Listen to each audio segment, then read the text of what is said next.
नमस्कार दोस्तों, world affair में इस समय ताइवान और अमेरिका को लेकर घमासान मचा हुआ है और इसी बीच नेपाल को लेकर भी इस घमासान से एक खबर आ रही है। तो सबसे पहले बता दें कि इस समय अमेरिका और चाइना के बीच में ताइवान को लेकर बहुत बड़ा घमासान चल रहा है, क्योंकि ताइवान के इतिहास के 25 सालों में ऐसा पहली बार हुआ है कि अमेरिका से कोई इतना बड़ा प्रतिनिधित्व आया है ताइवान, और यही चीज चाइना को खटक रही है। तो यूनाइटेड स्टेट ऑफ अमेरिका के house speaker Nancy Pelosi Tuesday को ताइवान पहुंची थी और आज वो वहां से रवाना हो चुकी हैं।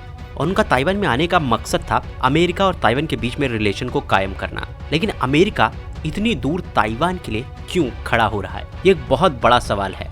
चाइना ने इस विजिट को लेकर काफी कंडेम किया और उसके बाद चाइना ने ताइवान के ऊपर हमले करने की धमकी भी दे दी है। और साथ ही मंगलवार को ही चीन के कई Su-35 फाइटर को देखा जा सकता था जो कि ताइवान की एरिया के फोर्सेस में घुसने की कोशिश कर रहे थे और साथ ही साथ लगातार ड्रिल कर रहे हैं ताइवान एरिया में। और इसीलिए सिचुएशन काफ़ी ज़्यादा गर्म है चाइना और ताइवान को लेकर, क्योंकि अमेरिका ने भी अपने कई वॉरशिप ताइवान के वाटर स्पेस में भेजे हैं और साथ ही साथ कई सारे फाइटर जेट अमेरिका के इस समय ताइवान और जापान के आसपास हैं। तो कहीं ना कहीं सिचुएशन काफ़ी ज़्यादा टेंस्ड है।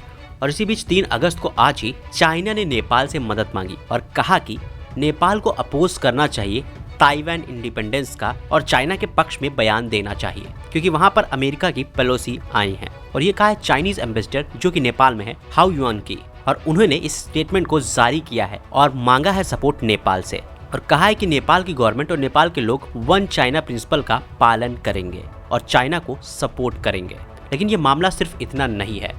ऐसे बड़े इंसिडेंट्स में क्या नेपाल को चाइना का साथ देना चाहिए और कोई स्टेटमेंट जारी करना चाहिए या फिर चुपचाप बैठे रहना चाहिए, क्योंकि दुनिया भर के कई देश इस पर कुछ भी नहीं बोल रहे। और नेपाल का बोलना क्या आपको लगता है सही होगा या गलत, कमेंट बॉक्स में कमेंट करके जरूर बताइएगा। लेकिन अगर हम इस पर नेपाल की हमेशा से फॉरेन पॉलिसी देखें तो वो हमेशा से कोई भी बड़े देश होती है उन पर इंटरफेयर नहीं करती है, और कहीं ना कहीं ये चीज़ काफ़ी सही भी होती है, क्योंकि आमतौर पर हमेशा देखा गया जब कोई भी छोटा देश किसी बड़ी पावर के अंडर में पिसता है तो कोई भी बड़ा देश उसकी हेल्प करने नहीं आता है। और हाल ही का इंसिडेंट हम यूक्रेन का देख सकते हैं।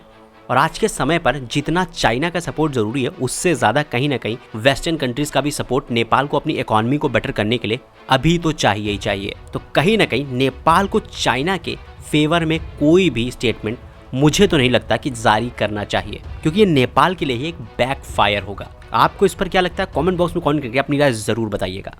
लेकिन दोस्तों, ताइवान को लेकर चाइना इतना ज़्यादा क्यों परेशान रहता है और अमेरिका भी क्यों इतना ज़्यादा ताइवान का सपोर्ट करता है, इसके पीछे कई रीज़न है। दोस्तों, आपको बता दें कि ताइवान दुनिया का करीबन 60% सेमीकंडक्टर मैन्युफैक्चरर है।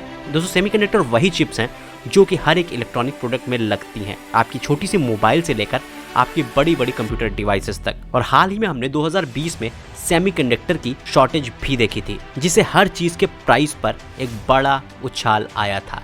और पूरी दुनिया का 60% सेमीकंडक्टर जो है वो ताइवान ही बनाता है और सिर्फ 6% चाइना बनाता है। तो कहीं ना कहीं अमेरिका को पता है कि ताइवान की अहमियत उसके लिए क्या है, क्योंकि सेमीकंडक्टर की टेक्नोलॉजी कहीं ना कहीं ताइवान अमेरिका के साथ भी शेयर कर रहा है और इसकी मैन्युफैक्चरिंग में उसकी हेल्प करेगा। साथ साथ जो दूसरी बड़ी चीज़ है वो है साउथ चाइना सी, जो कि एक इकोनॉमिक कॉरिडोर है और उस एरिया में भी चीन अपना दबदबा चाहता है, क्योंकि यहाँ पर कई देश हैं जो कि अपना समुद्र का एरिया इंटरनेशनल कानूनों के हिसाब से मानते हैं, जैसे कि वियतनाम, मलेशिया, इंडोनेशिया, फिलीपीन। लेकिन चाइना सभी इंटरनेशनल कानूनों को दांव पर रखते हुए पूरे ही उस समुद्र के एरिया को अपना बोलता है और उसके लिए चाइना ने कहीं ना कहीं हर जगह पर अपने आइलैंड भी बना दिए, जो कहीं ना कहीं डोमिनेंस क्रिएट करना चाहता है उस एरिया में। और उस एरिया से जाता है दुनिया का करीबन 30 से 40% ट्रेड। चीन चाहता है कि इस पूरे वाटर एरिया को वो अपना बना ले, जिसके बाद वो पूरी दुनिया में होने वाले 30% ट्रेड का एक तरह से कंट्रोल करने वाला मालिक होगा।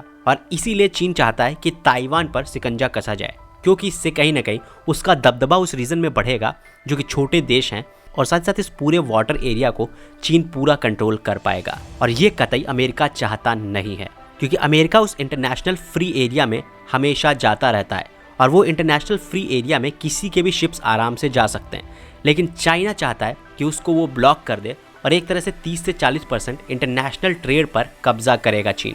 और अमेरिका कतई नहीं चाहता है कि करीबन 30 से 40% ट्रेड को चाइना अपने कब्जे में ले ले। और यही कुछ इशूज़ हैं जिसको लेकर चाइना, ताइवान और अमेरिका आमने सामने है। आपको क्या लगता है, कौन सही है कौन गलत, कमेंट बॉक्स में कमेंट करके जरूर बताइएगा। धन्यवाद। NI news.